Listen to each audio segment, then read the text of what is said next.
Hey listeners, thank you so much for tuning in to this very first episode of Brothers in the Foyer. I just want to put a little disclaimer out there because I am the editor of this video and this podcast, and so I just wanted to let you know this is my first time in the podcasting world. So there's going to be some really rough edges in the department of editing, but I just want to let you know I am committed to making each episode better than the last. From the bottom of our hearts, we thank you so much for your support, from liking, sharing our posts, and to tuning in at this very moment. So without further ado, we'll see you in the foyer. Go ahead and introduce yourself, Raymond. Tell us who you are. Absolutely. Raymond Terrell. Been in Utah here for the last 4 years or so, originally from Arizona. I've been a member all my life. Let's see. You have any kids? Yes. I have 5 kids. Ooh, and okay. 15-year anniversary next week. Wow, congratulations, man. No big deal. This is just an opportunity, one, to have discussions that I probably don't have in my regular church community. So this is an opportunity just to get with like-minded people, just to talk about, different things from culture and whatnot. So you said you were serving a mission, or you did serve a mission? I did serve a mission, yes. Right. Fort Worth, Texas. Texas, okay. Yes, absolutely. Yes. Bible Belt. Everybody went to church, just not our church. and so it was actually a great place because you could see people focusing their lives on Christ. Yeah. And so there wasn't a lot of differences. So we spent a lot of time talking about the similarities. You know what I mean? That's the best way to build. Yeah, absolutely. Yeah. I love that. Okay, cool. So I'd like to know a little bit more about, because you said you've been a member all your life. Like, what did that look like, man? Like, growing up, like, where did you grow up being a member, and, like, how was it compared to being here in Utah if it wasn't here in Utah? Oh, yeah. Absolutely. Let's say it all started with my parents' side. My mom is from the Tongan Islands, and she was the first in her family of 8 when she was 16. And then my grandfather was the next. But because in the Tongan Islands, religion is very important, they were Methodist. And so my grandpa actually had to go to another island to get baptized and come back so that nobody in the church would know what he did. Wow. And when he came, my mom was like, I knew there was something different because there was wet clothes on the line during the day. And looked at her father, and he was just different, the way that he carried himself, and finally got it out of him that he just got baptized. And so the rest of the family was actually baptized on Christmas Day back in the day. So yeah, and actually my brother, he served his mission here in Utah, Tongan speaking, and one of the state presidents that he served under was the one who baptized my mom. So it's just how it comes back to fruition and whatnot. Tender mercies right there. Yeah, absolutely. And then my father, he is African American from West Virginia. He was in the Marines. Okay. And met my mom in San Diego, and then talked and whatnot. Then my dad was stationed out in Hawaii, got baptized in Hawaii, and then came back and then told my mom as well. So my dad's story is like, I didn't do it for your mom. I did because I had to know, So yeah, that's and so we grew up in Arizona. Okay. It's almost like Utah. We call it like Utah back in the 1980s when it was just cool. You know what I mean? But yeah, being here in Utah, it's different. It's like let's see. In Arizona, yes, you were a member of the church. Here, it's I know what you mean. Like you have to exhibit that in your culture, in your identity. Oh yeah. I don't know how to explain. It's different. Yeah. But yeah, that's. I mean, I've never had. Yeah, it's different here. Yeah. Mm-hmm. Oh, it definitely is. Yeah.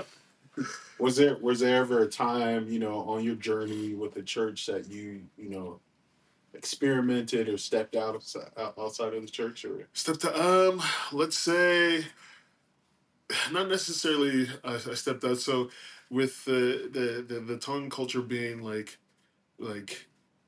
religion based, so we were raised up that way. It wasn't until I went to college. I had a year before my mission, and I went to California, and then I went to school there. So my grandfather's family, we're the only members. So his brothers and sisters are not. So, and that's where most of my family lived. So I never went to church, and this is the time that all my cousins are going on their missions, and my mom's calling me, and I'm like, I need to find a way that I can tell my mom that I may not go, you know. So, being in California, I would go with my cousins to different churches and whatnot if I wanted to go to church, but my mom was hounding me if I'm going on my mission. I was like, all right, I'm gonna see if it's true or not true. Right. Well, man, I'm in California. I need to find a building right next to the school. There is a ward building. It's not like Arizona or Utah where it's on every corner. This is you can't have it that way. So I walked into the building. I sat down and I felt like if it was in the same building growing up, you know what I mean? It had that same feeling. So feeling that feeling, and then I did my own prayers, just like how every convert or having conversion, to pray and read. And then I knew at that moment that it is true.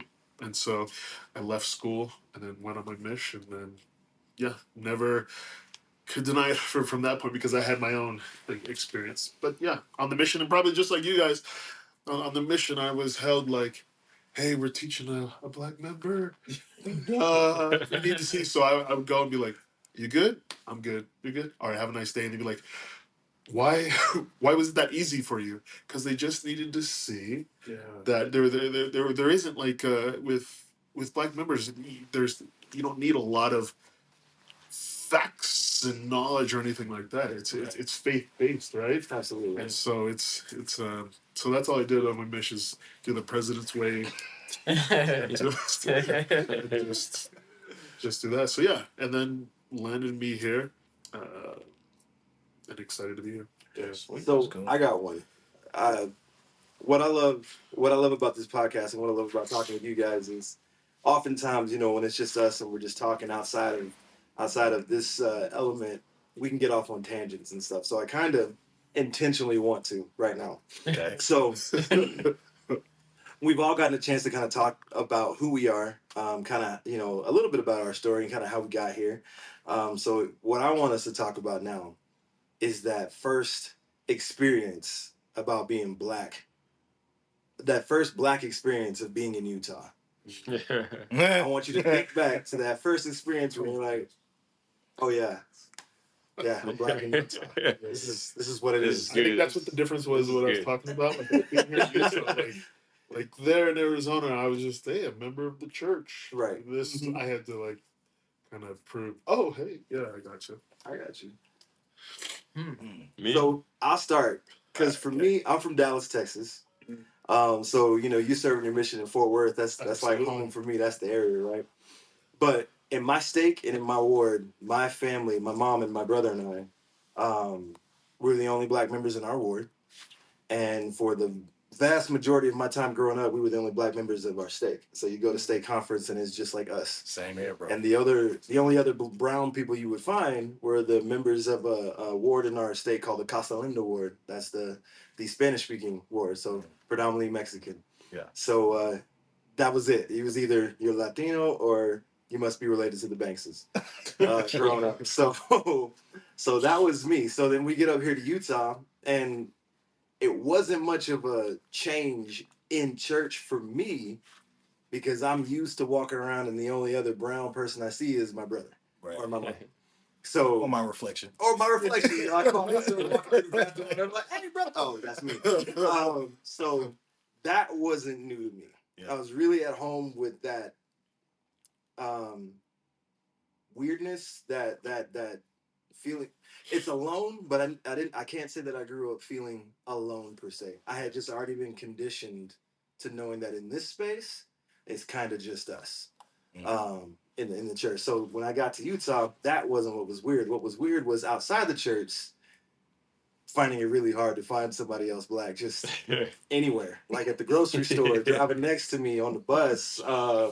The only other black people I knew when I first got out here, because I got out here playing basketball, I played at Salt Lake Community College. The only other black people I knew were my teammates. Yeah. So that was my black experience when I moved out here, was other athletes, and it was so weird to kind of adjust to that. But how was it for you guys? Like when you first moved out here, whether it was moving out here with your family or on your own or whatever, but that first experience where you're like, oh, that's what this is gonna be like. Yeah. Yeah, my experience in Utah, understand that as a black member. I remember, so I grew up going to a Tongan ward. The Tongan ward is the only nationality outside of their country that they have stakes in wards. So I grew up with brown people and whatnot, and I would go to we call it the Balangi wards, which is just an English speaking ward, right? Yeah. So moving to Utah, we wanted to experience the Utah feel and discover. So we went to a Balangi ward. We went, nobody talked to us. You know what I mean? It was just hi, whatever. This is 2 Sundays. The third Sunday, then the bishop asked me to say a prayer. I say the prayer. Right after the prayer, everybody's coming up to me like, "Oh my gosh, these are my kids, and they have kids." And like, "You sound like that Sterling guy on This Is Us." this is like you have the spirit. And I was just like, hey, it was just a prayer. You know what I mean? And that's when I realized, I was like, oh man, it's they've never had that experience. Exactly. You know what I mean? Exactly. So that was my first time where I was like, oh, well Okay. then. Yes. Absolutely. So I try to do like This Is Us, the Sterling dude. I'm just kidding. But yeah, that was my first experience. I never realized that until now. You said that, bro. You do sound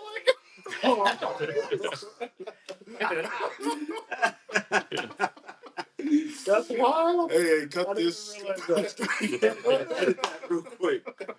You're not doing that. But yeah, that was my first experience where I noticed that I was, or at least as an adult. I know we'll talk more, but as an adult, where I was just like, oh whoa, like I knew that I was different. You know what I mean? As opposed to, spending time on the mission, just finding the commonalities, and I thought we could be common in the just going to a war that we have the same beliefs. Yeah. But yeah, it was different. It was different. Honestly, you think about anciently how it used to be. There was different cultures, complete different cultures from different countries. Absolutely. You got Jews and you got people from Palestine, and Babylon and all this. They're all Romans coming together, and everybody was probably looking at each other the same way, just staring like, "What is that? Yeah, right. What are you wearing?" And I'm still like geeking out that, man, we all served a mission. I'm like, man, that's you know what I mean? Like it's still to me, I'm just like, man, this is amazing. Yeah. So 2,000 years later, that's crazy. That's real. Absolutely. Like there's that first experience that you have coming to Utah where it's like, okay, this is going to be different from where I was. Because you can kind of expect that. You're in a whole new place. Yeah. It's just how different is what it's going to be. Like Levels, man. there's levels to it. So like there's the different of like, okay, I'm not used to seeing the demographic that I see. But then it's like just kind of piggybacking off what you were saying, back home in Dallas, we're the only black members of our stake and our ward, and we'd have like general authorities come, apostles come and like talk to our stake, and we would meet, and it would be like refreshing to see somebody not white. You could see it on their face that it was refreshing to see something other than the norm. Mm-hmm. Yeah. And it was like, wow, that's awesome. It is like, that's the impression that I got from like general authorities and things. And then I get to Utah, and so it's like, they would see me and it would be like, it's understood that he's probably from the area. It's Dallas. It's an urban area. There's lots of black people all around, Right. but he's here. You know what I mean? Yeah. You get to Utah and it's like somebody sees a black person and it's like, where are you from? And I'm like, oh, I'm from Dallas. No, but where are you from? Bountiful. Dallas. No, like, where's your family from? Texas and Mississippi. Well, where's your heritage from? Yeah. The South. I don't know what you. So like, they want me to say like Zimbabwe, Nigeria. Yeah. Like I'm like, no, I'm from Yeah. here. I'm from like you. I'm from America. So that's my gotta my give difference like with like crazy Utah people seeing me. They see black and they think African. Yeah. Outside of Utah, from what I've seen, is they see black and they think from wherever that is, happy to see you here. Yeah. Because we're not used to seeing y'all here. Mhm. But in Utah, you see somebody like me, and it's like, I wonder if he's from, Haiti. I wonder if he's from the Dominican, because I can speak Spanish. Yeah. It was like everybody thought I was from somewhere else but the United States in Utah. It's funny you say that because like It's weird. being from the Caribbean, like I had people come up to me and say, I said I'm from Haiti, and they're like, wow, what part of Africa is that? You can't be that ignorant. Geography class? I'm like, picture me trying to explain this. I don't speak English, so I'm like, Right. no, it's not in Africa. It's a continent, like, so 15, the bangular. And then I just said, "Is it what's your name?" And I just thought about. I know it's messed up to say. Sometimes I give him a crazy name, Masaka. That is so cool. He's like, "Yeah, what's your last name?" Boogie like the bully, Just on the spot. I'm gonna call you Matt.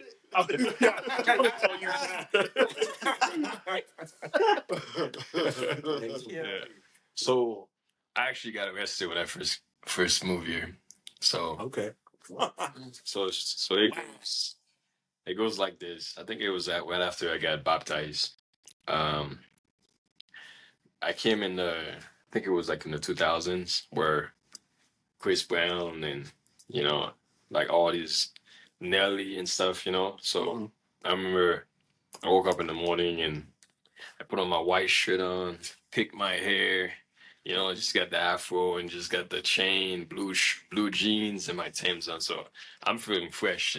So I remember I couldn't speak any English and stuff. So I was walking down the street, actually going to meet these guys from the church that I guess the church school was about to open, and they sent this kid to pass out flyers because like this one of the lady in the church was babysitting kids. So the place I was going was about 15 minutes away, and I started walking down the street and I see a cop car. He's going the opposite direction, so all eyes locked in, and then I turned my head, and all of a sudden I did that. He turned the light and just pulled around, and then he parked the car. So I didn't speak English at all at the time. And so he gets out of the car and he was like talking to me, and I just kept walking, and I was like, maybe you won't, like you just said, leave me alone. And then, but when you turn around and then he's already running at full speed and jumped on me, and then he tackled me on the ground, and I got handcuffed. He pulled me back up and he was saying all this stuff to me, saying, if I had run, he runs a marathon, he would have caught me and stuff, So I said some stuff, got roughed up a little bit, because I got a mouth. Why do you even gotta run and tackle you like you got a football or something? What's the whole point? I just remember like when I was standing outside, the whole neighborhood came out, and as a black kid, in the neighborhood where there's no black people around, Right. it looked bad, So, and I remember I was thinking to myself, I was like, man, this is what my friends were saying in Haiti, man. Like, I'm on TV, but I'm gonna be on TV, and Oh God. it's the whole thing happening right now. Everybody's looking at me. I can't say a word. I don't speak English. The cops asking me questions. Everything is just like a blur. So he put me in a handcuff, and my clothes is all dirty at this point. So he jumped me in the mud, and then I knew a few words, so that's why I said I was saying stuff that I shouldn't be saying. I was kind of mad. It's like the only cuss words. Dropping every one of them in the bus.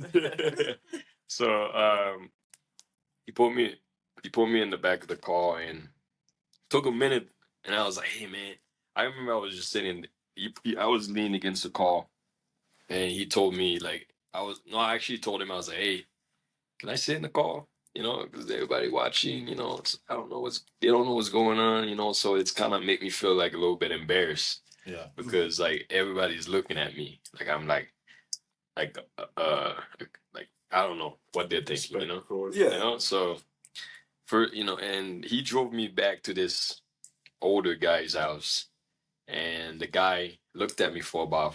I remember I was sitting in the back seat, and I have no idea what's going on. He looked at me for 5 minutes. He's like, "It's not him."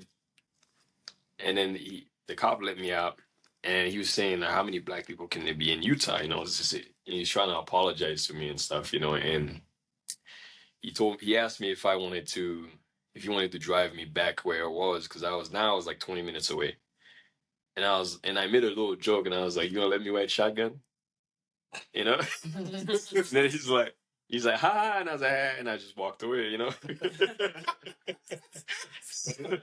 All right. So that was my story. So he actually followed me after that to that that house that I was going in the beginning, because I was meeting some people in the church. And I just remember I saw this little black kid.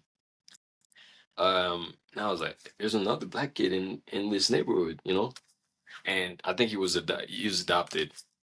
And so apparently what happened was he went in that house, and he was saying he said like he was passing flyers, and the guy called the cops and said some black kid trying to babysit my kid. And that's what the whole situation was. And I was like, "Oh man." So he came to my house, and they apologized to my parents, and I was like, my parents don't speak English, so it was just like a big mess when I first came here. After a while, I talked to the bishop and stuff, you know, and he was trying to, and he was saying like it's a big. My bishop was actually really cool, because he was saying, you know, "I'll be honest with you, there's not that many black people in Utah, and people get spooked out, you know, like especially in OM Utah." And he was really cool about it, the way he was saying, and he was trying to explain it to me, and he was saying like, you know, if you need like anything, you know, like let me know and stuff like that, you know, just to kind of ease my pain a little bit. Yeah, and that's cool that your bishop was, you know, a support system for you and be able to vouch for you, you know, and be able to support, you know, and because I mean, I can't even imagine. Yeah. Especially not even being able to communicate. Yeah. It just makes the whole problem even bigger. Yeah, most definitely. Yeah.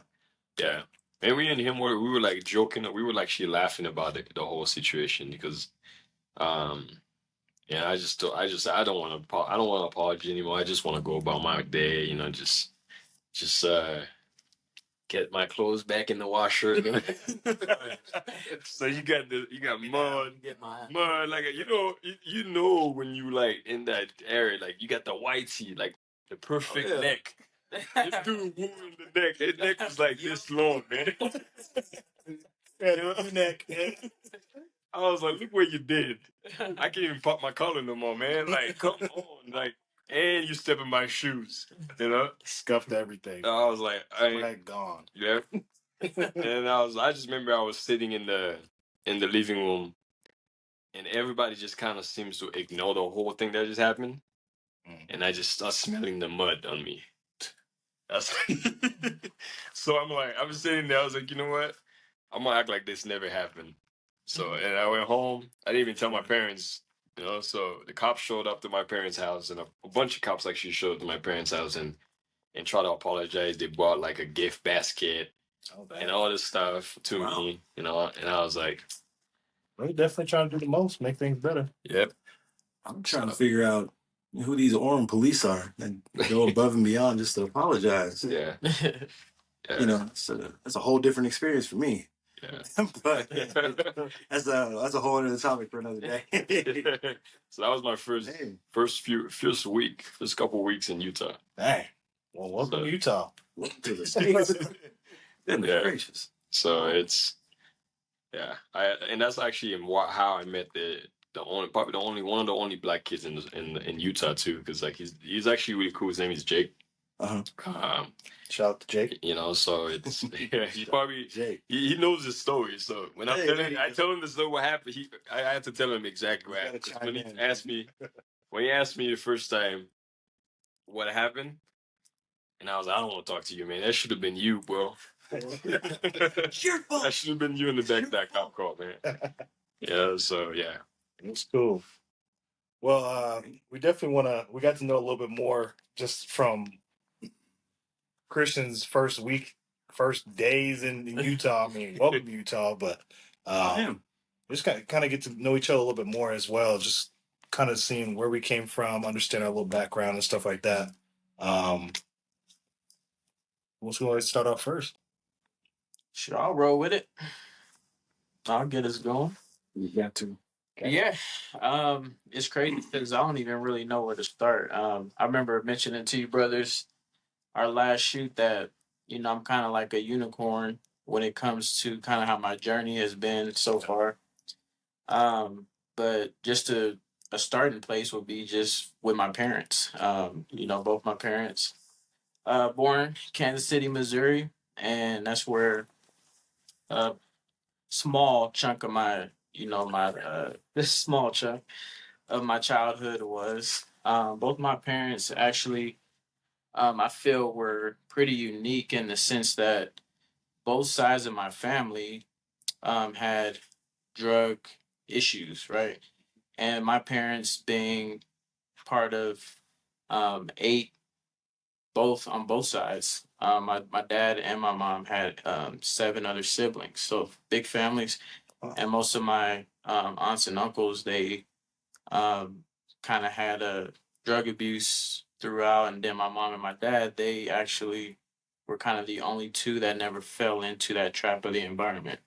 So they say, they were raised in inner city Kansas City, in the projects, and I'm grateful that both of them actually did the best that they could with what they knew and kind of the environment that they had, and eventually came across, missionaries that was able to teach them the gospel, um, and ended up getting baptized, into the church. And so that's kind of where our journey started. We're definitely first generation members, pioneers to the faith for our family. Yeah, I have an older brother. My mom, she got pregnant young, which was not uncommon back in those days. And growing up, she provided us with the best, well, what she had, like as a young mother. Um, I just want to fast forward a bit. Y'all gonna hear me talk about her a lot because she's a huge part of my journey. Yeah. And she's a huge part of my testimony that I have just because of her own journey. Her journey has definitely been a huge inspiration in mine. And I don't want to take anything away from my pops, because my pops, he exercised a certain amount of faith. He came into the church, but like, it being uncommon, they ended up divorcing. So I was raised by, a single mother. They were both sealed in the temple though, prior to me being born, which plays a huge part in my identity. And I'll kind of get to that, or me coming to know about my identity for the most part. Um, so essentially, after their divorce, my mom moved to the suburbs of Atlanta, Georgia, which is where I was raised, in Roswell. And at the time, there was a lot of Roswell's has a Caucasian. It's highly it's in the suburbs, so it's a highly Caucasus area. So my high school and growing up through high school, from elementary all the way through high school, they would actually bus inner city kids from Atlanta to our schools to kind of mix up we had to have a certain ratio of diversity for our school. Gotcha. So they bus inner city kids up to our school. And so a lot of my friends, I did have Caucasian friends growing up, but a lot of them that I got to meet that were African American were from South County. So yeah, growing up through high school, I grew up like any other young child, young man, right? I was big into sports. That's kind of all I wanted to do was play basketball. Focused a lot of my attention on that. Um, One thing I'm super grateful for was at 14 years of age, my mom made me get my first job.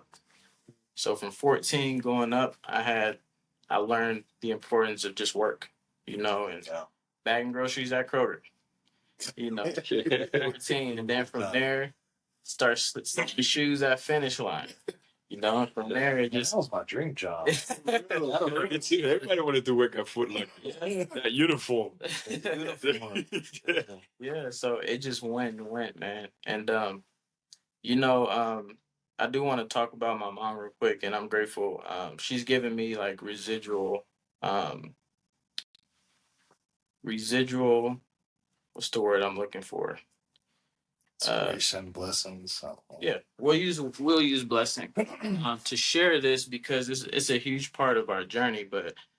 And this kind of shows how naive I was too growing up. I was aware of my surroundings, but I wasn't quite, cognizant of just racial issues or different relationships that people have or people's perception of me growing up. And so early, once my parents divorced, my mom entered into a same-sex relationship. She was in that relationship for 20 years. Wow. And the whole time when it first started, I was told that this woman was my aunt. I just always thought she was family because I was young when it started. And growing up, I just never would thought, that my mom was in a relationship with this other person. And so the reason I share that is because I can relate to people that have same-sex feelings, and I can empathize with those people and I can understand kind of what they go through, you know.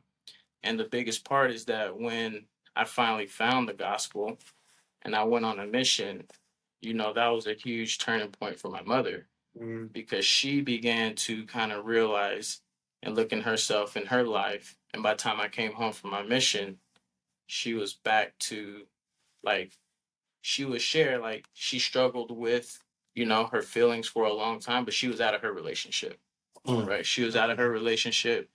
And she said it took her about 2 years, to completely overcome that same sex feeling, but she overcame it. And right there, that was just, for me, another testimony of how the atonement is real. Like, there is literally nothing that we can't overcome if we rely on the Savior. Right. And so a lot of people, they'll say, well, I was born this way, or, whatever their thing is. It's like, I don't want to jump into all that as far as how they may think they were born or what their feelings are. But what I do know is that God has a natural way of doing things. He created man and woman. And if we do have those type of feelings, there is a way if we want to come out of it. I know it because my mother, I've seen her do it. And so that's just been like huge, as far as my testimony and the point of the atonement. Love it. Right. So that's why I wanted to share that part, because I mentioned to you brothers, like, I'm a unicorn. Like, I've had so many different experiences. Like, prior to my baptism, I about to expose myself a little bit. So I was a playboy, I guess, if that's what you want to call it, right? Yeah. Like, not saying that I was, and it didn't start till I got to college. When I like going through high school, I was like, I was an arrow. All I wanted to do was ball. When I got to college, I got introduced to a group of guys, and it was just partying. Yeah. I had my first drink. You got free. Smoked my first, you know what I'm saying? Like I had that experience, so I can relate to people that drink, that smoke, that club, like, because I lived that life, prior to my baptism. So it's just like amazing how I can go through all these things and then hit a breaking point where it's like I know I needed to change, and I actually sought God and was able to get that change. Wow. I think that's what's so great. I mean, sometimes when we live this life, we think, man, it sucks. I'm going through this or that. But sometimes it can be a blessing through that journey because it can help someone else on theirs. True. I mean, your unique experiences, our audience who's listening to this, they can find a connection to that. They're like, man, I've been through that. I know what he's talking about. And you can share your experiences as we go through this. of how you overcame it, and because I think all of us here, obviously, we're not perfect. We've had our trials, and um, we go through those trials so that we can help the next man, the next person on their journey back to Christ. So yeah, I appreciate you for being vulnerable and sharing that, Isaiah. That's Most cool. definitely. Yeah.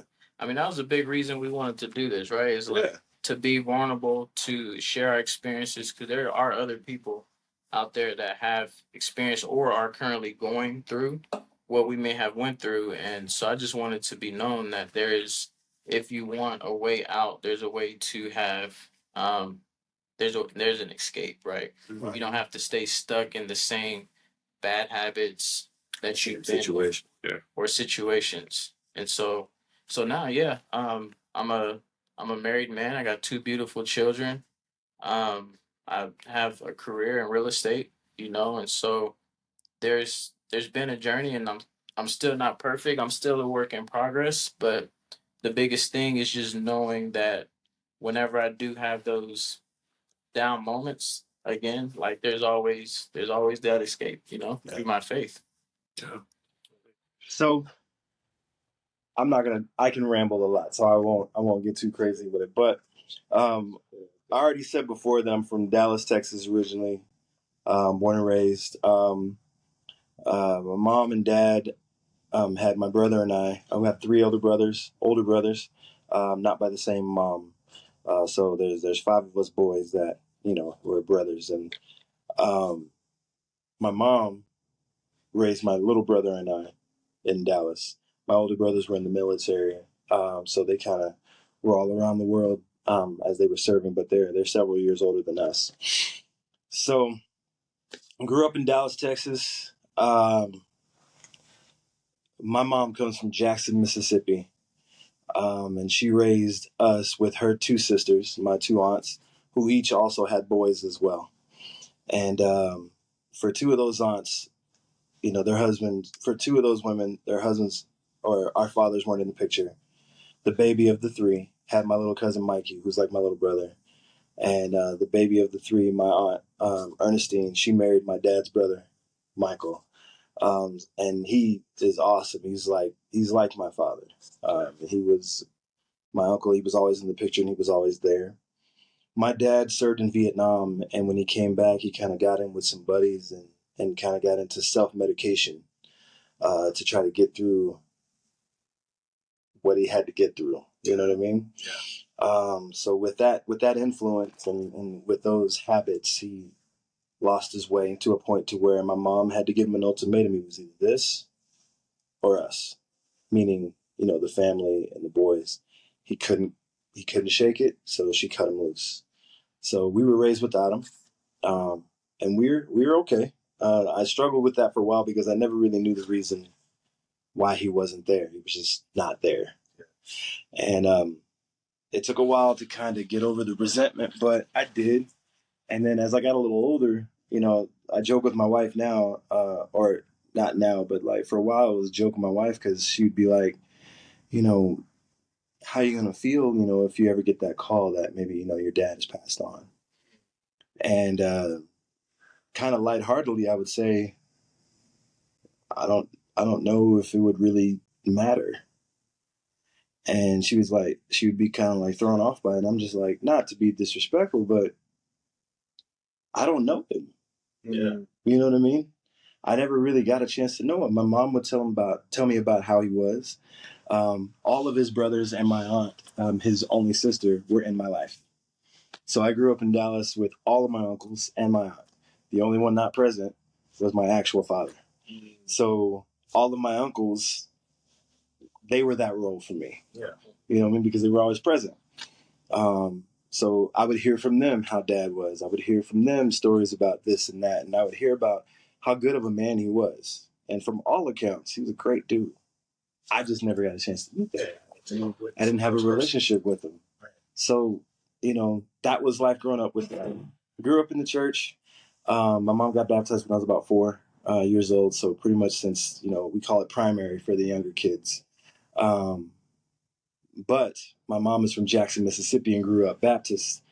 So culturally, there is a difference. in how we worship versus what she was accustomed to worshiping. She knew in the Church of Jesus Christ of Latter-day Saints, she had found truth. She had found where God wanted her to be. So that wasn't going to shake. But there were lots of Sundays where after we would have church at the LDS church, we would go to afternoon service. The Baptist church out in South Dallas. I like those. Just to get our taste the culture, yeah. The church never ends. Oh no, man. There's no time limit. There's no 3 hour.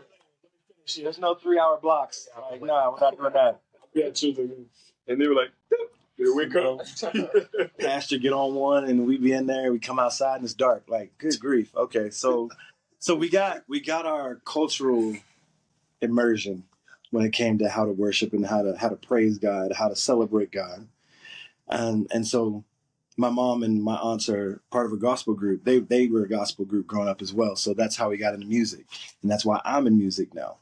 So I guess to circle back, what I do now is I'm a full-time recording and performing artist now. What's the name of that song you just put out? I just put out a song with my brother called Witness. Witness. It's on all platforms. Go ahead and check that out. Right there. It's called Witness.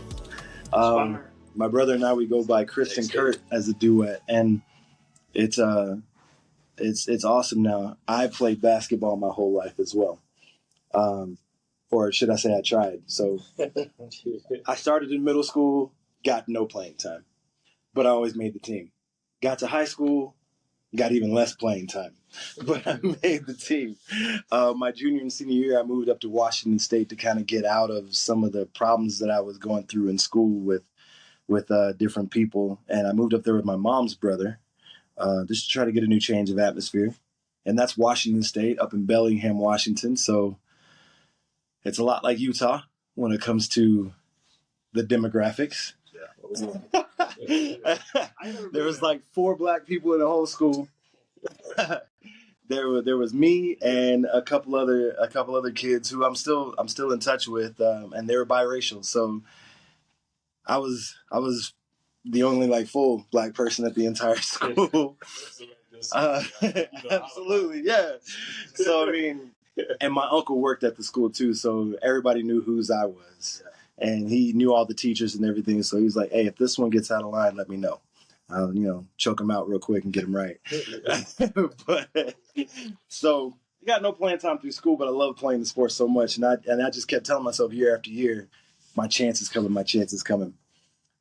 Decided to serve my mission. I served in Honduras, so I'm fluent in Spanish. Came back to Texas and then decided to come up here to Utah because all my friends from back home were coming to BYU, to finish their schooling and stuff. And I figured, let's go to college somewhere where at least, I can be around some friends. BYU didn't work out for me, so I went to Salt Lake Community and made the basketball team there. And guess what? Got no playing time. But we won a national championship there, and I was able to get a scholarship up to Nowheresville, Idaho. I'm just kidding. It's Caldwell, Idaho, just out of Boise. And there's even less black people up there unless you play some kind of sport, maybe for Boise State or something. But I was able to get playing time there. So my 2 years up there were awesome. I was able to parlay that into a brief stint in the NBA G League and some opportunities overseas, and then domestic league called the ABA for a little bit down in Birmingham, Alabama. My wife is from Alabama, so that's what took us that way. And after I was done playing, coached that ABA team for a couple of years before we moved back to Utah with our family now. And we've been out here since 2020. We moved out in January 2020, where if you're out here in Utah and you've been here for a while, you remember these things. So in 2020, it started off real rocky. And I say that pun intended because there was an earthquake in Salt Lake City. Just after the earthquake, there was like the blizzard of all blizzards, even for Utah. It snowed like stupid crazy. And then right after that, COVID swept the world. And it was just like, welcome to Utah. Here's your earthquake, here's your blizzard, and here's a pandemic that may take your life. So that was our welcome to Utah as far as that goes. But been here for a few years, been back a few years. I'm now a recording and performing artist. I sing, do plays, I act, and even do voice work for books and audiobooks and things. And it's just a lot of fun now to kind of change from basketball and figure out what I want to do with my life, and now I do that. But that's my story in a nutshell. Been a member my whole life. My mom, coming from where she came from, wanted to keep our culture intact. So while allowing us to stay with truth, she also wanted us not to forget or to never take for granted who we are, where we come from, and the richness that's there as well. Because if you just have the culture of you being the only black guy in the room, you naturally assimilate to that. Mm-hmm. So you start to think all these problems that are going on with the white people around you are the same type of problems for you. And it's not.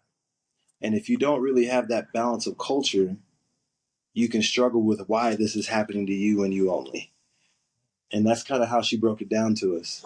She wanted us to know who we are, who we came from, the healthy stock that was, the pride that we should have in who we are and our family and our heritage and our roots, but also not forget that God is at the center of that. And here is where we can find truth in him and our true way back to him. So take everything that is you, take everything that is him, and marry that together. So that's what she did for us, and she is an important part of my story as well, especially being a single mom. But in a nutshell, that's my story.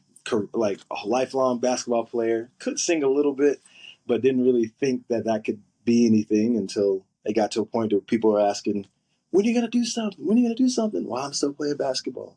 Well, when are you going to do something? When I'm done playing basketball. Well, basketball's over now, so here we are. Ship the sail. The ship is over, but yeah, it's over. Now I'm noticing like hearing you guys' stories how they overlap. We have similarities. There's so many different similarities. Like so I come from Kansas, um, and similar to you, Crispin, my family, the Smith family. They were the black folks, the only black family in the whole ward. All the steak. Everybody knew who we were. Exactly. You know, and I was used to being, yeah, Andrew, that's the black kid. That's the athlete, the athletic one. I was like the only athletic person, so everyone expected me to. You gonna come to basketball on Wednesday night? Yeah, we need someone to play basketball. You know, just and so growing up in the ward, it was I think you get used to it. You almost get too comfortable with it. Yeah. Because you don't. I don't know. You just used to being that just only black person. Um, and my high school, it was pretty diverse. I mean, I called it BMW. We had black, Mexican, and white. That's pretty much all it was at our high school, just the area where we're at. That's pretty much it. Yeah, and so we had a fairly even mix of people,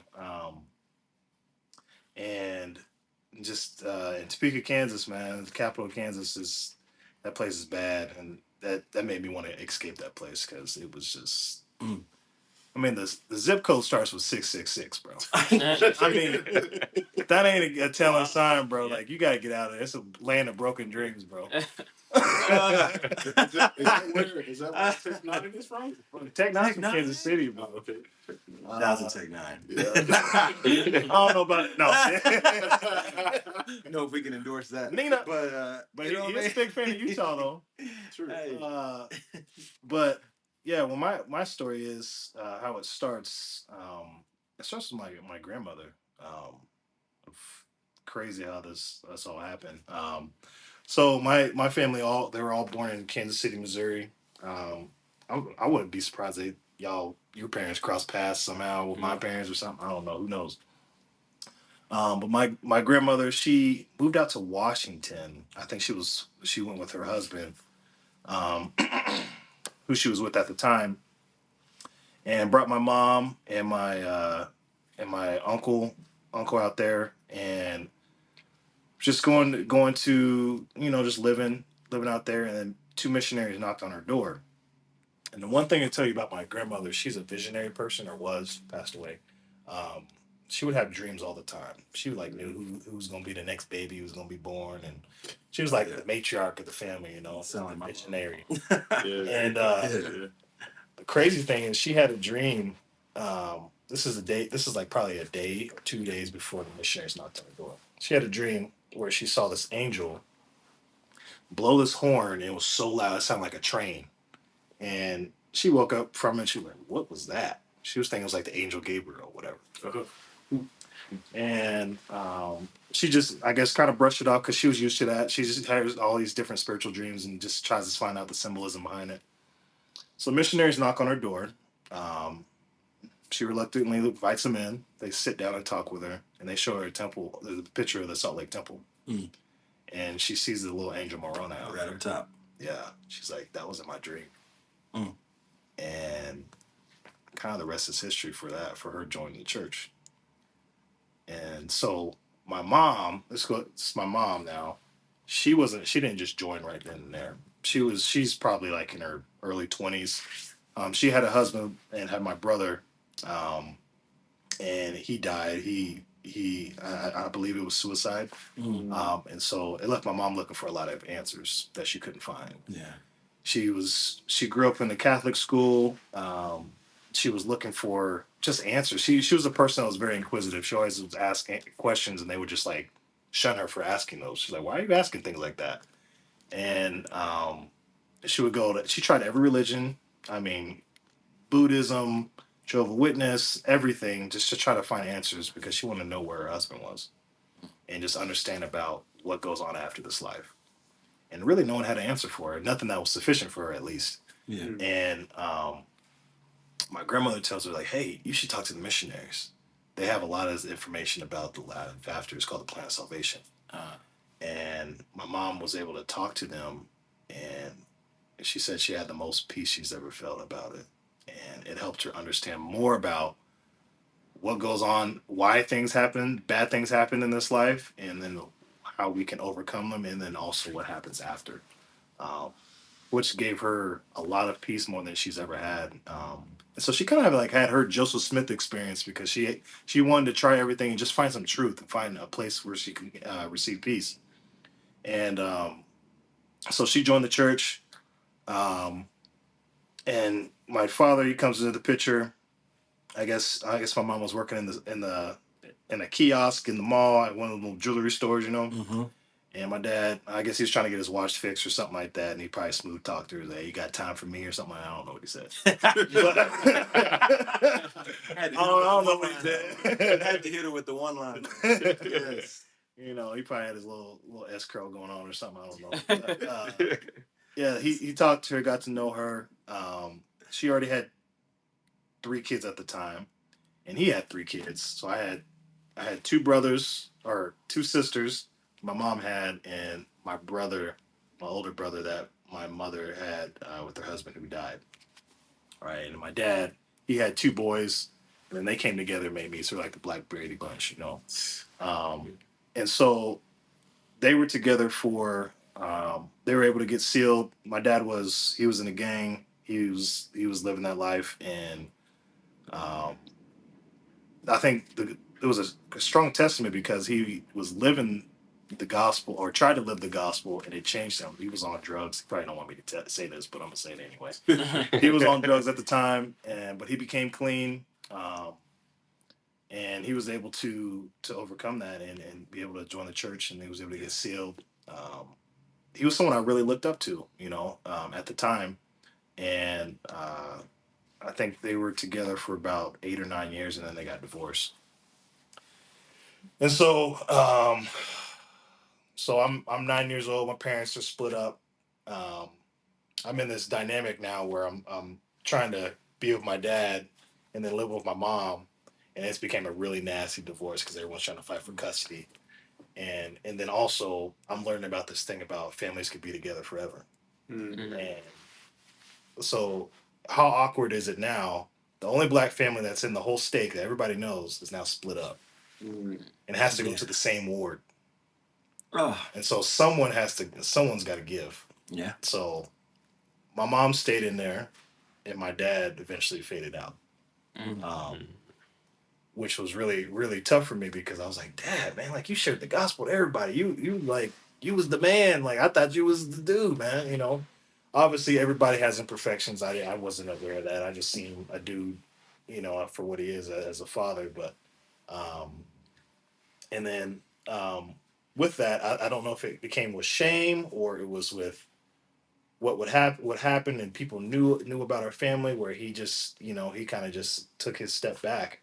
I don't know all the exact details about that where he just decided to just deuce throw up the deuces and I really didn't even see him again.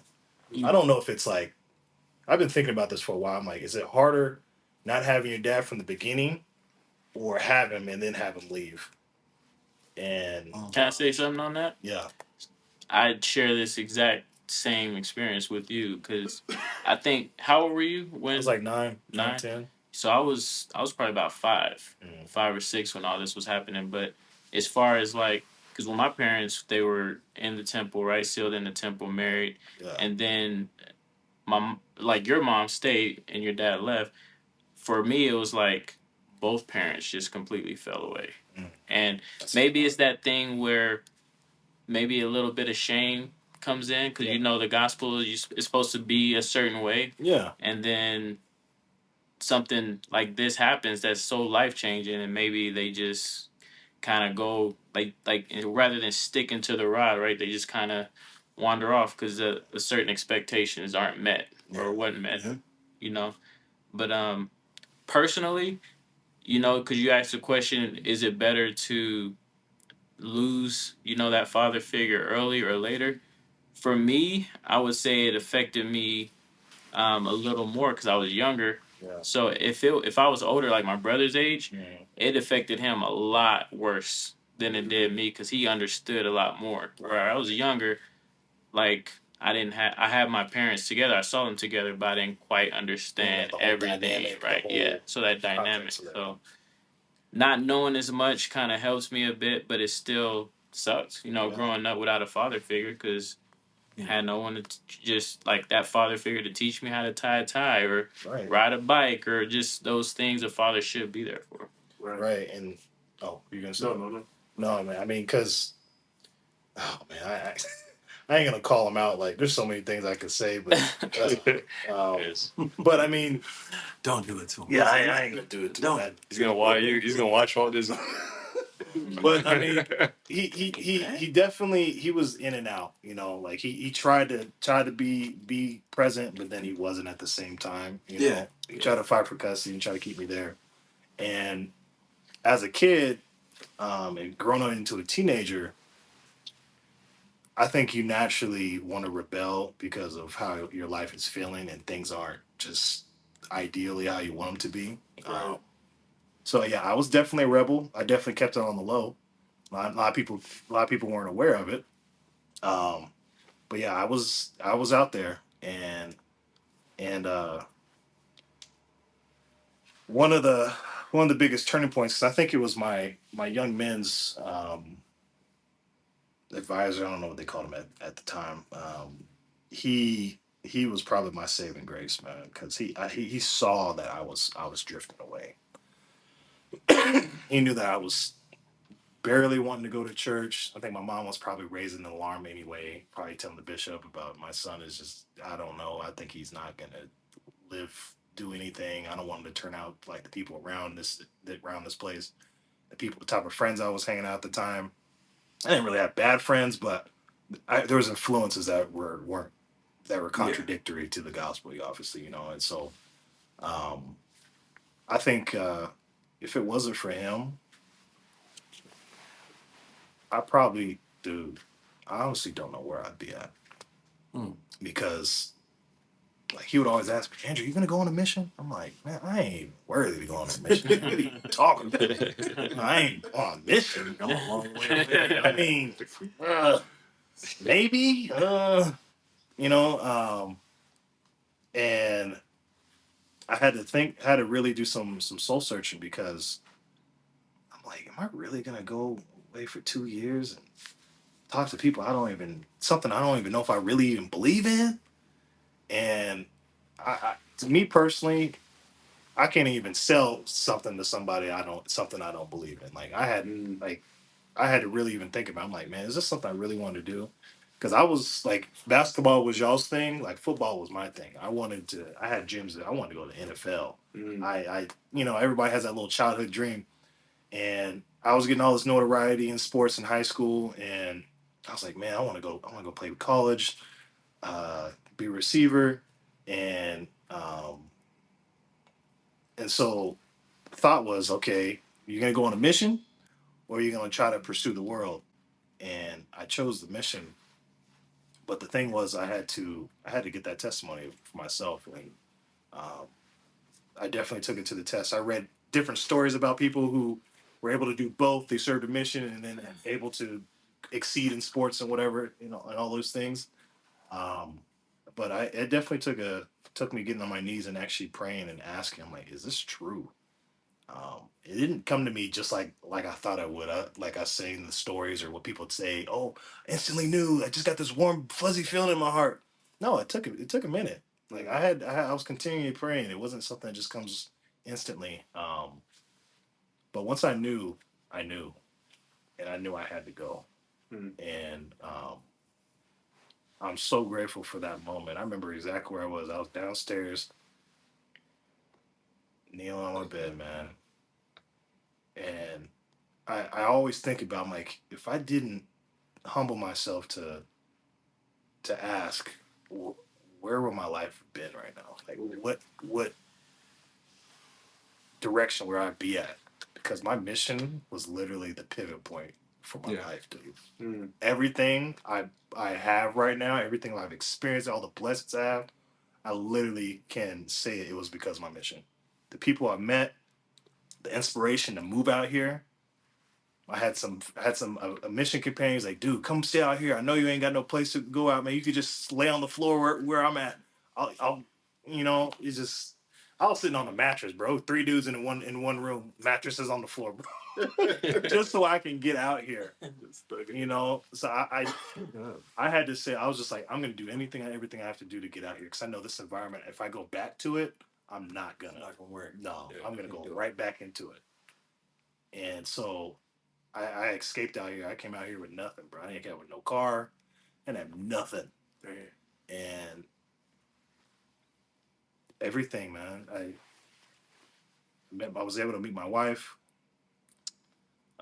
We dated for a year. We got married in the Provo City Temple like 2 weeks after it opened. Oh wow! Okay. Yeah, we got lucky. You got married too. Yeah. You got married there too? Yeah. Provo City? Yeah. Okay. No, that was special. Yeah, it was amazing.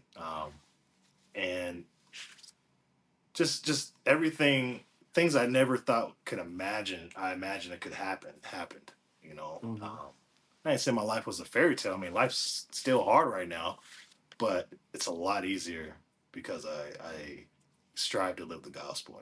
Yeah. And strive to do what I know is right instead of just trying to kick against what I know is best for me. And so it's definitely been a blessing, but my story and the things I have experienced have definitely been anchors for me and gave me stepping stones because sometimes people can look at your experiences as like my dad, like, okay, my dad wasn't the best dad. He wasn't always there for me. Like the dude was living a few blocks from me and I didn't even know it. Like that's hard when you find that out. But maybe his example taught me of what I needed not to be. You can. It's how you choose to look at it and how you choose to use that perspective.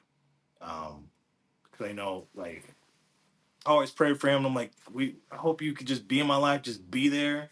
But sometimes we may be the ones that we're praying for. We need to be. Yeah.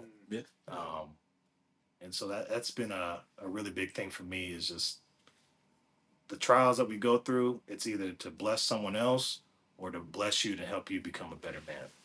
And so that's just a little bit about inside of Andrew Smith's story, but I think there's always more that we can go to. I'm just freestyling off the top of my head. Some of the No things. worries, man. That was good. Yeah. No, that's good. That was good. Yeah. No, that's good. Yeah, that's really good. You are who you choose to be. Yeah. And that's what people don't realize sometimes. People get caught up on their past or or looking at someone else's past and they think, oh, because they've routinely done this, that's who they are. But that's not necessarily the case, because if something happens in your life that tells you, it gives you the information that tells you at this point, what decision do I want to make? Do I want to stay in the same, or do I want to do this? And your experiences, that's what influences that. Right. You know, you didn't want to go back, so that means I'm going to go to something else. And you chose to do this, and you routinely chose to do it, and you continue to choose it, and you're still choosing it. Yeah. Which means, well, this is who you are now. Right. And I just wish so many more people like yourself would just realize that, like, you don't have to be what your past was. Right. And it's kind of like what Isiah was saying before, he's seen the power of the Savior work in somebody's life who was trying to change for the better. Yeah. And that effort mixed with that faith allowed them to get through it. That person now is not the same person they were. Right. They have chosen to continue onto this new path, which makes them a new person. Yeah. They're not who they used to be. They are who they now choose to be. I love that. Sorry, I didn't mean to go on. No, you're good. I just hope we're doing everybody some justice, because this is still, I feel, on everyone as we're sharing these things, very surface level. I mean, and it's hard to kind of share the gravity of how this journey has been. So I hope everyone that do listen, if they have questions, they ask those questions, and we can share it deeper. Because, like, as Andrew was explaining his mom's journey into the faith, it dawned on me, like, I shared the same experience that your mom shared. As far as just, I started looking. I had that come to me moment. Yeah. And I did the research. I was like, all right, I don't know who God is. I believe there's a God. I don't know about Jesus Christ, but I feel he's important, but I don't know, what I'm saying? Yeah. Who he is. So that's where it started, like, just asking myself these questions.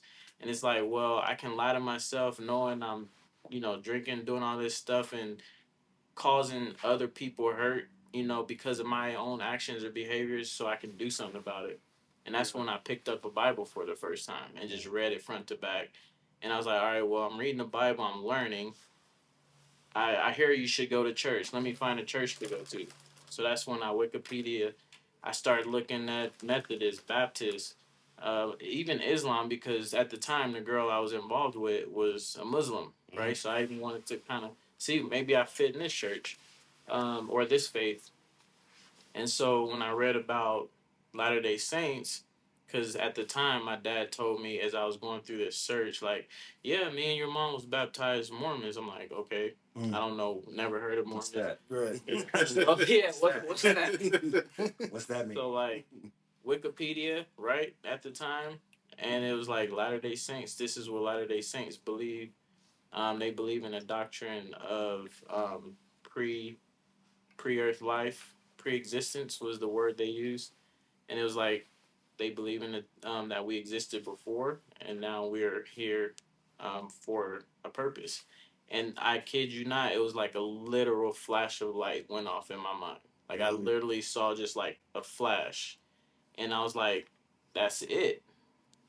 Like, it was literally like I was looking for something, didn't know what it was, but it was like a spark just went off, and it was like, "That's it." And from there, I was like, I already like knew, like that was the purpose, And from there, it was just for it. So I definitely relate to your mom as far as that search, and navigating to find out where you belong, and then once you find it, it's like you just know. Yeah, I love it. I think a lot of people have that, because I mean, we know from our understanding about the gospel is that there was a veil that was put over us from understanding of this plan, this life that we were going to experience, and once we hear it, we were like, oh man, that sounds right. That just sounds right. Like, that just, everything makes sense. And I mean, obviously, with the gospel, it takes faith, but there's sometimes just a little bit of a logical side too. That's like, yeah, that makes perfect sense. Everything falls in place. God just, he does that for this and this and that. And just everything is like a perfect puzzle piece, Yeah. It works. And yeah, that's really cool, Zay, to say that. That really, how that just came to you. So, at this point, all of us little people have gone. So now we need to give it, you know, saving the best for last. The biggest and best of us. Will, we need to know your story, man. Man, my journey started in Indianapolis, Indiana, in a 2-bedroom house. We used to call it Shack by the railroad tracks. Yeah. Shout out to Naptown. Oh yeah, shout out to Naptown. Man, just memories just flood back to my mind as we're sitting here and as we're talking about each other's lives. And man, it was rough. It was rough. It was me and 5 other siblings in this 2-bedroom house. Uh, at that time, I was 5, and my parents separated. Um, I want to say a year later, when I turned 6, that's when we were kind of introduced to the church. Missionaries were actually on the street for a member referral, and yeah, it was crazy, man. Okay. It was wild. So they weren't actually there for us, but Mm. hindsight 2020, God They had were. His hand in it, Absolutely. you know. And so that person wasn't at home, and they came to knock on our door, and my mom let them in. First, my mom was kind of hesitant because she was a Baptist, and that's all she kind of knew. And but my older brother Darren, rest in peace, opened the door and invited them in, and from there, that was that. You know, that's kind of where we started our journey with the gospel of Jesus Christ, and I think kind of similarities, like not having my dad there, that really affected my life. That altered a bunch of decisions that I was making at the time. Um, I remember, you know, being in elementary school, living in Georgia, living in Riverdale, Georgia. Walking Flocka. Yes, sir. In the hood, bro. In the hood, bro. Go for man. Man, just, you know, fighting, being suspended, you know, just doing any and everything, you know, just because of the anger that was inside of me. You know, I didn't know how to, you know, control it or take advantage, you know, of that. And Yeah. just upset at the world, you know, upset at my father, you know, and for the decisions that he made. And I was just so young, I didn't know, you know, my mom didn't tell us why he left or what happened there, or you know, so it was a lot of questions, you know. And the gospel, that was back burner, you know. I was so young when I got baptized, you know. I didn't really understand, you know, the impact that it could have on my life.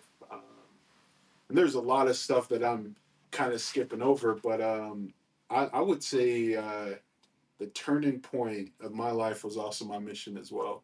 Um, you know, the people that I met, the people that I served and talked to and were able to help come unto Jesus Christ really changed my life. Before that, just to rewind, I was a playboy as well. A ladies' man. It's out here. It's out here. Whatever you want to call it. Oh, man. It's all out there, man. It's all good. It's all good. But yeah, I would say my mom, you know, my cousins and uncles and uh, family members, I come from a family where, you know, you were a drug dealer, a drug addict, or you had a profession, you know. But majority, it was like, you know, you were in and out of prison, and just not a lot of good influences around me. And I had my dreams high. There's very few people that I could, you know, look up to and, you know, kind of talk to, and that kind of helped me get on that path. And that was my older brother, man. Darren, I don't know where he got that from, because we didn't have that around us, you know, like, but he was faithful in the church and Boy Scouts, and Had a, trying to do his career, and just trying to look up to him and trying to do the best I could to model my life after him. And my mom definitely played a part in that, her faith and, what she did and, struggling to provide for us and make sure that we had everything we needed. And it was rough. But uh, just little people or people that I met along the way on my journey really shaped my life. And it was actually, I'll never forget this. I was heavily into basketball. My goal was to make it to the NBA. I was selected for this All Star team. Eric Gordon, he's still playing. Oh yeah, absolutely. Yeah, for the Suns right now. Yeah, selected for his All Star team, playing basketball, and at that point in my life, I was less active. I was still a member, but I hadn't been to church in a few years, and my mom was that parent that just kept saying, "Hey, you need to go to church. Well, you can't put basketball over God, and Right. yeah." Me just being young and stupid, ignoring what she was saying, and Mom doesn't know what she's talking for, Moms are always right. Always for real, Mom Always is all. always, Mom, you better know it's right. man, always, You better know it. man. But her just talking to me and letting me know like, hey, you need to start thinking about other things, and yeah, I just remember, during that time, my junior and sophomore year, speaking with different coaches around the world, college coaches. I spoke with a BYU assistant coach. Can't remember his name, but you know who you are. You know who you are. Wink, wink. Can't remember the name, but He asked me a question. He was like, "Hey, are you planning on serving a mission?" And I was like, "Am I?" Like in my mind, like, am I going? I don't know. Like. And at that point, my brother had already served his mission, came back home, and I was just, that one question stuck with me. I graduated a year later after that happened, and we decided to move back out to Utah, and that was change. It was life changing, man. Culture shock, Like I grew up in predominantly black neighborhood, and we lived in poverty. I never seen wealth before. I didn't know how to act. I know. what that is? Why the sidewalk so clean? I was like, woo! Wait, they I'm got gonna ask you though, when you got asked that The question, dogs got leash. That's real. That's real right there. Yeah. but yeah, when you got asked that question about are you gonna serve a mission, you said it stuck with you. Yeah. Tell me a little how, because I relate to that, so that's why I want to know how your experience went. How long was it like when you were asked that question and you're like, all right, I'm just gonna do it? In fact, so it was crazy how it all happened. That year, I set out. I didn't play basketball. Mm. Yeah, it was crazy. It was a huge move. Like coaches were like, "Bro, you're nut. Don't do that." Like, so I set out that year. He came. He was actually going to see somebody play at Fordham University in New York, and so he came out. The school that I was at put together a team and he watched me practice and I just remember like thinking like, okay, like what am I going to do? And I remember that weekend I was supposed to fly out to Vegas for this Eric Gordon all-star team to play, and I told the coach like, hey, I'm gonna go to church, and he was like, bro, what's going on? He never said that. He thought I was lying. He even came over to my house. Shout out to Coach Blackman. But he came over to my house, spoke to my mom, spoke to me, and they, canceled the tickets, whatever. And I went to church and felt the spirit. Wow. And man, that was that. I was like, okay, like something needs to change. And I remember my senior year, we won a championship, and at that moment, I knew that would be the last time I would play like basketball. I was like, man, that's it. Like, that was weird. I didn't plan on winning a championship, but that was that. And then we moved out here to Utah, That's crazy. and everything changed, man. Everything changed. We were in Indianapolis. We were kind of the pioneer black family. We were in a branch. It was us. There was um, two other black families that came along later on. Um, but it was like us and like the bishop and his family. And that was it. We used to meet in a office building, kind of like this, on the third floor. Branch style. And I remember that. But yeah, moving out here to Utah really changed everything.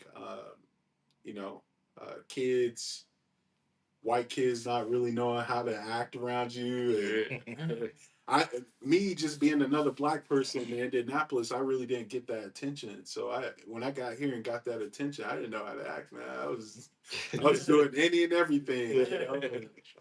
And I feel like some of the Latter-day Saints here, it's a word that I used to always hear was like Molly Mormon, like Peter Priesthood. Yeah, Peter Priesthood. Drink on Saturdays and be at church on Sundays, and so I kind of fit in with that crowd, and it just got to a point where I was like, man, like I need to choose. Like, what am I doing? I'm just wasting time on this earth, like. And my dad, had tried to, reconnect with me, and he was actually in prison. He was serving like a sentence for something he did, and he was trying to connect, and I was like, man, like I don't want to end up like that, Yeah.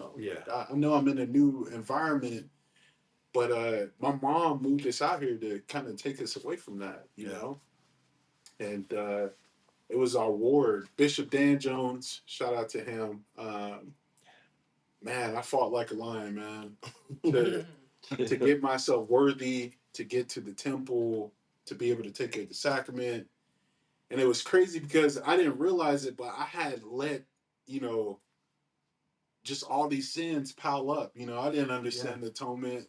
I didn't really understand, like how to repent or anything. But I just remember sitting in the office with Bishop Dan Jones and like telling him all these things that I did. And I was just like, man, like I feel good, man. Like Getting that off you. Get that off you, man. Yeah. And just him. Oh my God. Yeah, You don't realize how heavy it is on you Yeah. until you actually let it go. You're like, So you man, I've really been get that walking off. around with this on me this whole time. Oh yeah. Yeah. The guilt is like, Man, unbearable. But just him showing love, listening, kind of instructing me. And he was different. He grew up in Detroit and he was white, and that was my first interaction with someone that wasn't of color that treated me with respect and showed me love, Christ-like love. And that changed me. That was before my mission. That was almost a year or two before my mission, and the ward circled around our family and was helping out and trying to make sure we were involved and active, and then I went on my mission, and it was just a crazy experience. I never thought that I could get there to that point because I had did so much wrong. Like I was like, man, I'm banished. Yeah. But that was the first time that I felt God's love for me, and I started to understand my true identity outside of basketball. Right. Yeah. And I just grew up, like thinking like, man, basketball is it. You're either going to play basketball or you're going to be a drug dealer or you're going to jail. Those are kind of my options. That was it. And going on a mission changed, my perspective on life. And I started to build a strong relationship with Heavenly Father. through prayer and through spiritual impressions, and through serving the Lord with all my heart, my mind, and strength.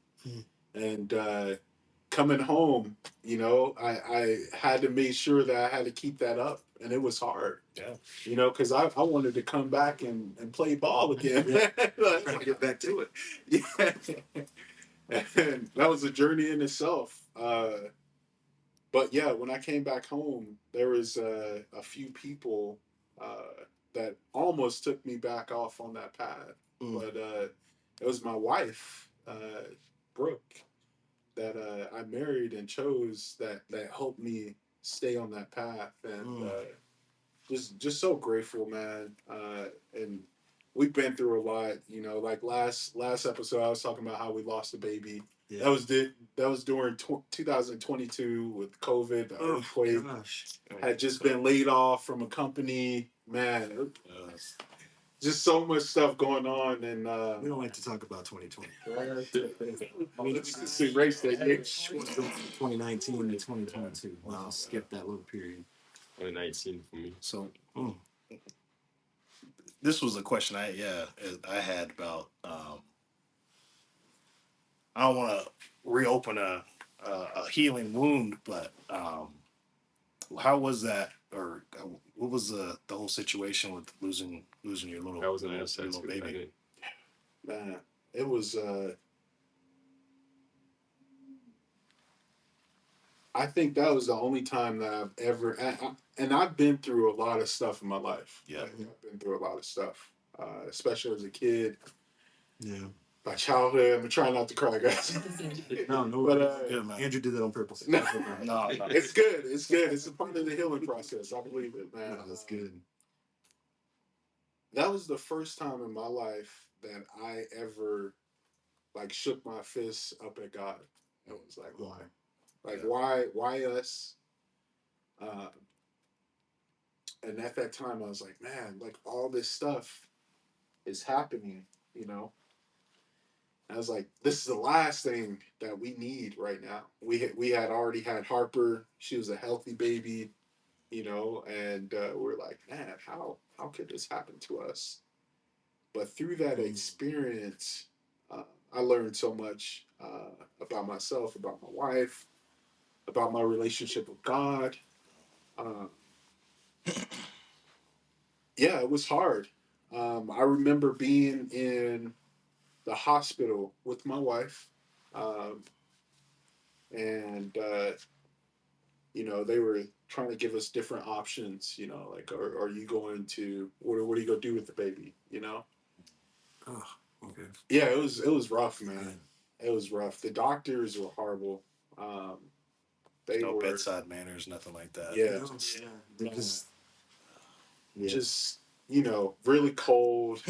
And I just remember them asking us what did we want to do, and my wife was like, we're going to deliver her, and I had never been close to death like that, and so seeing her, holding her in my arms, and just thinking like, man, what could I have done to made things better, and Change that outcome. Yeah, change the outcome, and it was rough. Things didn't really change until maybe a year or two later, and that's where we were able to look back on that experience and see God's hands in that, with the ward members and our family members, and even through counseling. We had a great counselor, Mark Saint Aubin. He does his work up there at the U, and he really helped us to kind of transition into that. And man, it still hurts, but it was definitely through Jesus Christ, that we were able to kind of make it through that. And we have a grave for her up in the Salt Lake City Cemetery, that we go visit pretty often. And yeah, man, it's an experience that you think that it will never happen to you, Yeah. But when it does, it really shakes you. You know, Absolutely. it really gets your attention. And me and my wife were just talking about this the other night. We just value life so much more. We value our kids, spending time with them, and being with each other. And we really want to make sure that, you know, if tomorrow's our last day on earth, we got this time in together. Yeah. And it changes your whole perspective. But yeah. I love that. That's tough. I love that. Thank you so much for sharing that. Because that's never happened to my wife and I, but it's happened to some very close friends of ours who's gone through that experience. With the pregnancy not going to full term. And then also it's happened with the really good friend of ours where um, they lost a baby to SIDS, Southern Infant Death Syndrome. Um, so I've seen that effect on really close people to us, and it does that. It makes you take your life, you know, take inventory of your life and kind of realize where you could have been. Yeah. It helps you realize, you know, that this could still happen. It kind of just opens your eyes to how real and how precious life is. Right. And it changes your perspective, and it allows you to just kind of realize our days are numbered. And you know, everybody says this phrase, man, time flies. Yeah. Like, oh my gosh, I can't believe I'm already this old. Well, yeah, time flies. So even if you do, you know, receive the blessing of living a quote unquote full life, even then, when you're at the end of it, it'll be like, man, that was a quick life. And we don't know when our last day is here. We don't know when God says, hey, was your time on earth. Now it's your time to transition. And after having gone through that and been there for them in that way, you're just left with realizing that I don't want to waste what time I have here. I want to spend as much of it as I can, not only just enjoying the people you're with, Right. but making it worth it. Yeah. Knowing that there's a Father waiting on us to come back, knowing that there's an eternal perspective, that there's a plan, that this life is part of it, but not the end of it. Right. Right. Allows you to realize there's work to be done so that I can get to the next stage. Right. And I want to be on the right side of the next stage. Yeah. Because I don't know when my time is up. And if I don't use my time, I'm gonna be on the outside looking in. And I don't want that to happen. So as parents with our kids, we try to cherish them as best we can, and that's hard sometimes with the way the kids can be. That's hard sometimes. But no, I just to piggyback off you, I just want to give that to my kids. I want to experience that with my wife, but I want to give that to my kids as well. I want them to understand that what they have is precious, what they have is plentiful, it's a blessing from God. Whatever little or lot that is, it's a blessing. So enjoy it and then find ways to glorify him in it. Yeah. So that it can mean something to you. Right. You know what I mean? It can be for your good. But yeah, thank you so much, man. Yeah, I appreciate you for sharing that. I've been the last 5 or 6, 10 minutes, I've been debating if I was going to share this, and I'm still debating as I'm thinking it right now. 2020 was a spot for me too with fertility issues. Usually, when we think of fertility issues, it's usually with the woman. My perspective was me. Um, my wife and I, we were trying to have kids, and one thing they routinely do, they're like, okay, let's go ahead and she goes to her OB and gets checked out to make sure everything's working correctly and everything. And we go to the doctor's like, well, let's just go ahead and do the husband as well, just to go ahead and knock it out so we don't have to worry about it and have to figure this out later on. So I go and do a analysis and everything, and essentially they say, dude, there's nothing there. And man, I don't know if I want to expose myself like this, but uh, It's all good. this is super personal for me. This is and when you hear that from a doctor. I'm like, man, you playing, right, bro? Yeah. No, Yeah. there ain't no way. What you talking about? I'm gonna do 4 more tests, and this is just a fluke. Something happened. Something ain't picking up or whatever. I don't know. Yeah. And we do another test, same thing. Another test, the same thing. And you don't understand how much that just put me in shock. That my biggest dream, I don't know if it's weird, but ever since I was a kid, I always wanted to be a dad. Mm-hmm. I don't know why it was for me. That's like how kids or girls, they usually want to be a mother. They want to do that, but I just always wanted to be a dad. I don't know if it's because the whole situation with my dad not being there, and I'm like, I'm going to be the best dad I can possibly be. And the doctor saying, "Hey, you guys are going to have to do IVF." Um, and then I'm thinking, I'm like, how are we going to even afford this? IVF is like $30,000. It's I don't have any money for that. How am I going to do that? level. Uh, and so this whole time of us trying to process all this, like I'm in probably one of the darkest places I've ever been. Like I'm literally shaking my fist at God. I'm trying to like going over my life. I'm like, did I do something that makes me I can't have like what's making me not worthy enough to have a kid? Like, aren't I supposed to be fruitful, multiply, and replenish the earth? Like, what's all these promises to me that I was supposed to have and I can't have it now? Why am I not good enough? Yeah. Why is this being robbed from me? Usually you hear this story from a women's perspective, but there's never been anything for dudes. It's something for a resource for that.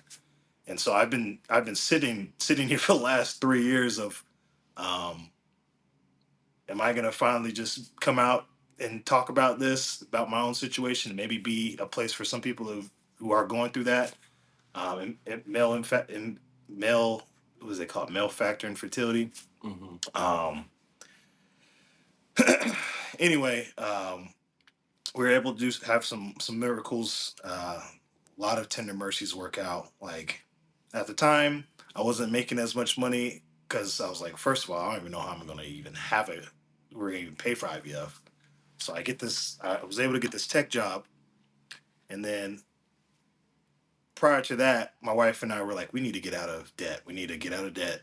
There's just a reason. My wife's like, we just need to get out of debt. I'm like, okay. So we just buckle down. We pay off all our bills. We're debt free. And 2020 hits. We're like, okay, we need to move out of this townhouse so we can maybe save up some money, go somewhere cheap, and we can be able to save up some money. So my wife's grandmother, she had an extra house in Provo. She let us stay there, and we were able to just stack up money for a down payment for a house, which was such a blessing. And I'm sitting at home the whole time. I'm getting to work remote, and so we're just saving money. We're able to find this house, a house that we didn't think we could ever afford. Tiny little miracles work out there. We get the house. Instantly, that house appraises for like twice as much as it's worth. Mm. We use the HELOC or the equity from that, and then we're able to pay for our IVF. Yeah, there you go. And this was all within a year. Wow. And so it's crazy to think about, like, okay, God's like, okay, I gave you this minor setback, but let me work, and I'm gonna show you how I'm gonna be able to make this all happen. And so we do IVF. We're so scared. My wife's taking all these shots. We don't even know if we're doing it right. I have to put shots in her butt and stuff. I don't even know if I'm doing it in the right place and everything. Yeah. Like I pretty much feel like I'm a nurse now. I got my CNA and all that stuff. But and then we hear about all these stories about how people have done IVF for like 11 times and they just still don't have a child. And we were blessed enough for it to happen the first time, man. Wow. And the birth went perfect. Now I have a beautiful son who's 15 months old, and we're trying to go again for another child, and through IVF, and there's just so many miracles. It just, well, as you're sharing your story about losing life and me gaining a new life, it definitely just put in perspective of how tender that point in life is, and just how of a miracle it is to have to create life. I think a lot of people take that for granted and don't realize how much of a miracle it is, man. Right. Like Yeah. it's the smallest percentage to actually get pregnant naturally. People don't realize that. People get pregnant all the time. Right. Obviously, where we're from, we've seen it. But the thing is, when you break it down, like it's literally a miracle to have children, man. Yeah. And I think a lot of us, not all, a lot of us, but I think until you have those issues, it's really hard to see that perspective sometimes. And it definitely makes you look at life in a whole different way. And you never want to take it for granted. And um, it's just through that whole trial, it's definitely, dude, that anchored me, man. It definitely gave me something to build off of, because I don't know. I came out here. I'm like, yeah, we can have a baby anytime we want, because I grew up. Everybody in high school was pregnant. You know, Yeah. everybody got having babies everywhere I go. Yeah. Why wouldn't that be an issue for me? And Mhm. then I'm opened up to this whole new world of infertility and how this happens to 1 in 4 people. That's a lot. 1 in 4 people. Yeah. You know, and so it's crazy how much that just that opens up. And so I guarantee there's someone listening right now that's gone through infertility. It's sad. Sad. It's becoming more and more common, Yeah. but it's definitely. I just felt like I needed to share that. And this is honestly the first time I really even shared this with anybody. You know, don't know why I just shared it, but It's but all good. yeah, this was definitely I'm being vulnerable and just put myself out there. Um, well, I think it's your fault, but Absolutely. uh, but yeah, I just felt inspired to just to share that, and definitely having my thoughts about just children, man, because those are literally America. I don't know what my life would be like without my son. Yeah. Yeah. Children are literally the biggest blessings. If you haven't had one, I strongly institute it. Yeah. Highly good. It can definitely be a trying time, but it's also the biggest blessing, man. So much joy. So much joy. Joy. Oh yeah. Yeah, Joy, it is. man. Yeah. That is it. There's a lot of blessings in those storms. Yeah. A And lot of blessings in those and storms. now I'm able to, fulfill that. It's been healing me too. The same thing as we've talked about our experiences of fathers not being there. It's it's helped me get through that situation in that hole that I was missing. Um, it's definitely helped me be a better man and a better father. I'm developing Christ-like attributes from just this one little kid. It's crazy. Yeah. Spot on, bro. I love that. That's true. Yeah. Isaiah said earlier that a lot of this was still like surface, but I feel like the mission was accomplished today as far as it goes to dive a little deeper. So I personally appreciate that from everybody. I appreciate the comments everybody shared. It was definitely something helpful for me. And like we stated before, we want this podcast to not only bring people to Christ, but we want to give everybody that safe space of realizing that you're not alone. Yeah. That there's other people just like us going through some of the problems that we've gone through. And we understand that there are other people out there who are going through what we're going through.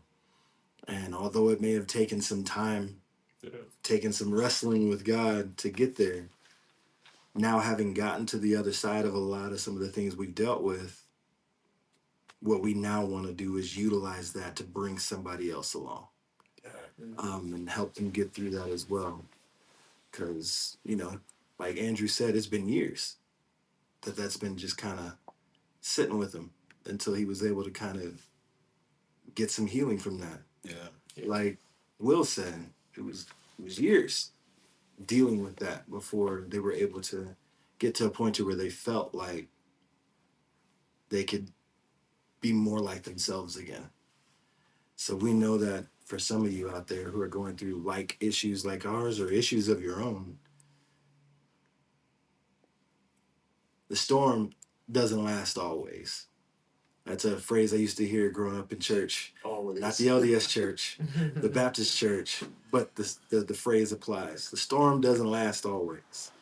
And what that means is no matter how strong the storm may be, hurricane, category 5, none of them last forever. All right. They're not always the best thing to go through, but they always come to an end. There's always clear skies that come from it. And if you can hold on to whatever you need to hold on to get you through it, we just want you to have that realization, that hope, to just realize that there is another side to it. There's a light at the end of the tunnel. Yeah, and definitely. You can get to it. You can get to it. It is not easy.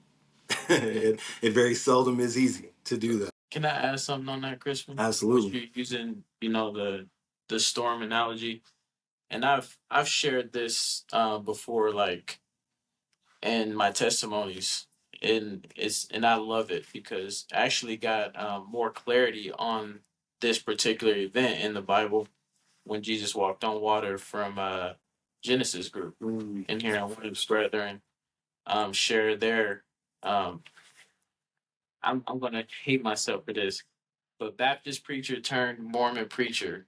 What's that brother's name? Oh, Is it Myers? Brother Myers? Yes. I forgot his first name. I did too. Yeah. My Brother goodness, Myers. but It'll come to me. We'll get that. yes, we will.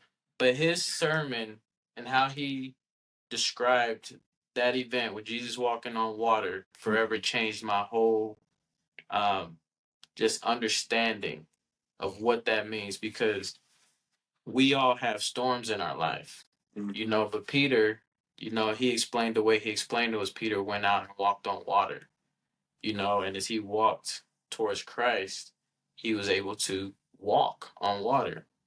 And we all have the storms of our life. We have the winds and the waves that's bolstering as we're going on our journey. Yeah. I've had it, Will shared his, with losing his child. Andrew just shared his, and there's many others. There's offenses in the church. There's just so many different things, distractions, right? But like as we focus on Christ, we're able to have that stability and walk.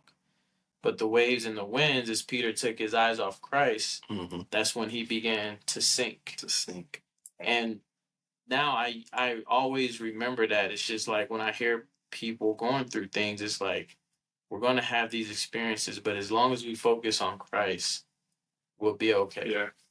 But as soon as we take our eyes off of him, in that moment, that's when we'll begin to sink, right? And I would love to really dive into more of that in future podcasts, because there's been a lot of people who've walked away from the church that has absolutely nothing to do with Christ. And sometimes it has just internal things that they're going through, bad experiences, and they expect God to be there for them, and maybe they feel in that moment he's not there. There's been things in the history of the church, which is a wave and a wind, because there's been bad things that have happened in the history of the church. Yeah. Racial and non-racial. And when we begin to focus on those things, people walk away. So it's just an amazing analogy of life. It is. And how to get to Christ is when we begin to focus on things outside of him, we begin to sink. Yeah. Especially for me, growing up in a third world country, so I didn't think I was gonna be here, so my family, with things that happened, my house got bombed, my dad was part of the government, and I lost a brother too, so it's so it's you can like that's one thing that did get guide me. I've left when I was here, I've fallen out of the church, but I never left God, because when you grew up in like what you said, keeping God close, that's the only thing that got me through Haiti, because I don't know if people notice, like people, you guys hear this, but people usually a lot of people say actually Haiti is like a back door to hell. Mm-hmm. You know, because um, you guys talk about like the earthquake that happened, and I don't know if you guys saw like there was like the biggest earthquake that ever happened in the world happened in Haiti, and my brothers, my little brothers, you know, they were there, and they said it almost seems like all you see is darkness and wet, and it almost seems like they said they witnessed like a hole, like pretty much open in the middle of the world, like it was like fire, and all you could hear people were screaming in the darkness, you know. Yeah. And they came one after, you know, so I can do that with another story, but yeah, so I remember like being in the bus in Haiti when things get rough, even the bad guys pray God. You know, so even the bad guys were saying, God save me. You know, and I remember like just like I'm praying next to the guy that actually causing the pain. You know, and I just asked myself, and I was like, man, you can't just stop. You know, like you have the gun, you have everybody hostage. Yeah. Just stop. You know, but he's only praying because everybody's outside. They want to kill him. Yeah. So that's us in a nutshell. We got a chance to kind of let you in a little bit of who we are, where we've been. Hopefully give you a glimpse of where we're trying to go. And most importantly, why we're here, why we have this podcast and what we want to do with it. We want to inspire. We want to help people through what they're going through. We want to bring people closer to Jesus Christ.